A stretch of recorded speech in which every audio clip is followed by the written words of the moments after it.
Reuters memuat berita pada tanggal 28 April tahun 2022 dengan judul, UK Report Warns of Impact of Islamist Groups in Prisons. Laporan Inggris memperingatkan dampak kelompok Islam di penjara. Reuters menuliskan bahwa pihak berwenang Inggris telah gagal mengenali bahaya aktivitas geng-geng Muslim di dalam penjara, dan dampaknya telah terlalu lama diremehkan, menurut sebuah laporan independen. Tinjauan penting tentang terorisme di penjara mengatakan bahwa selama 15 tahun terakhir, kelompok-kelompok tahanan ini telah mengadopsi sikap Islamis anti-negara, yang membenarkan atau mendorong kekerasan terhadap tahanan non-Muslim, petugas penjara dan masyarakat umum. Hal senada juga diberitakan beberapa media Inggris. The Critic memberikan tajuk terorisme di penjara, yang diposting pada tanggal 7 Mei tahun 2022. Independent memuat berita pada tanggal 27 April tahun 2022 dengan judul, Ekstremis Islam menjalankan geng di penjara dan penjaga takut menentang mereka, laporan memperingatkan. Independent menuliskan, bahwa di beberapa penjara geng Muslim menguasai sayap penjara dan sipir takut menentang mereka.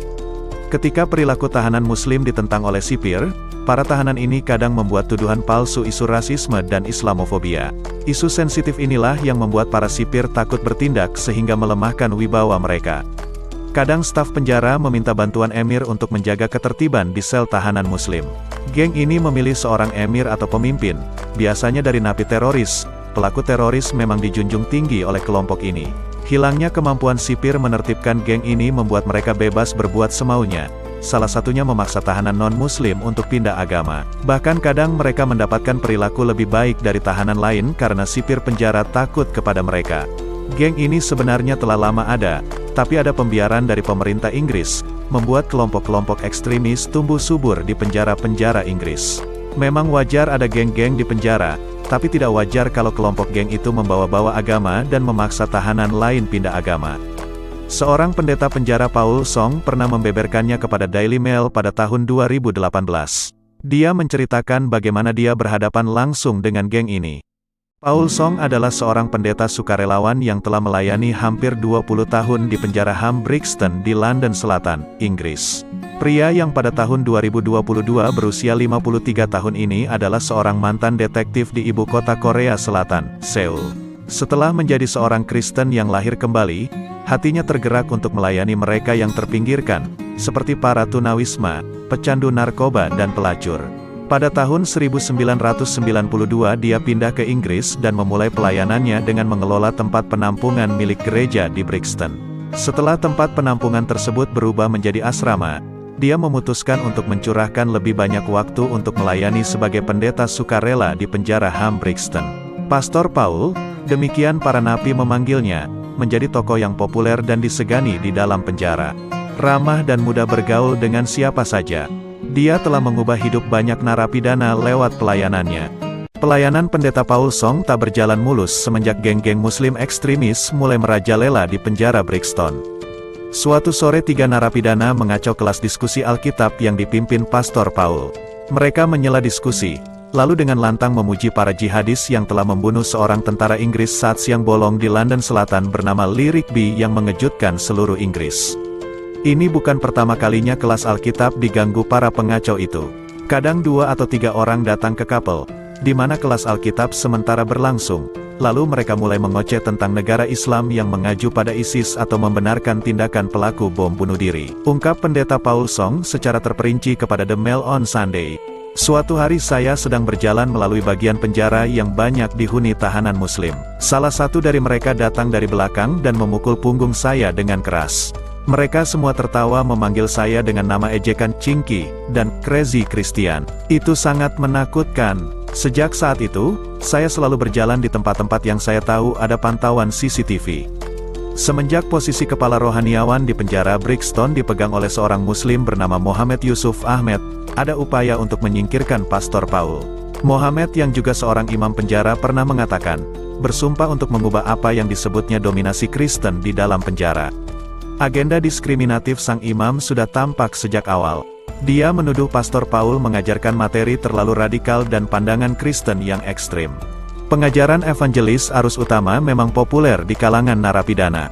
Bahkan kelas Alkitab Pastor Paul dihadiri sampai 80 orang.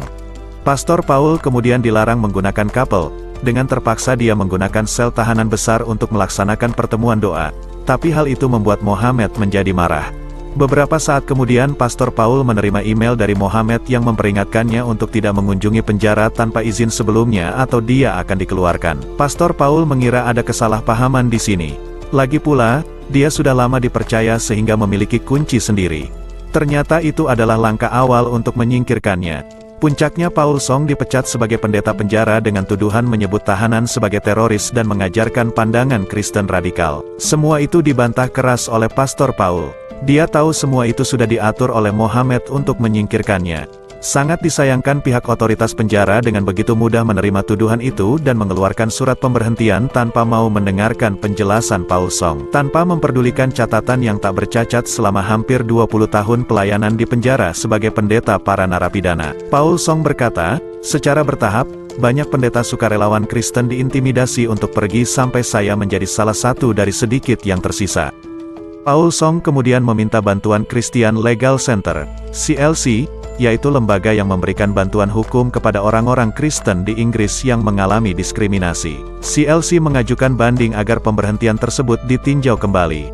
Petisi yang mendukung Paul Song telah ditandatangani 43.000 orang.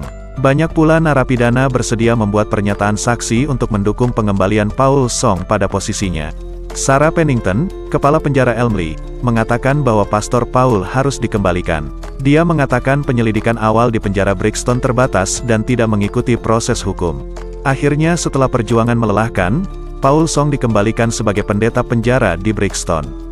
Andrea William dari Christian Legal Center, berkata, sungguh menakjubkan melihat keadilan ditegakkan. Sementara itu, Mohammed Yusuf Ahmed telah diskors karena masalah yang tidak terkait dengan kasus Paul Song.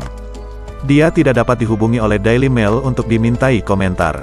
Pengakuan lengkap pendeta Paul Song dapat Anda baca di dailymail.co.uk.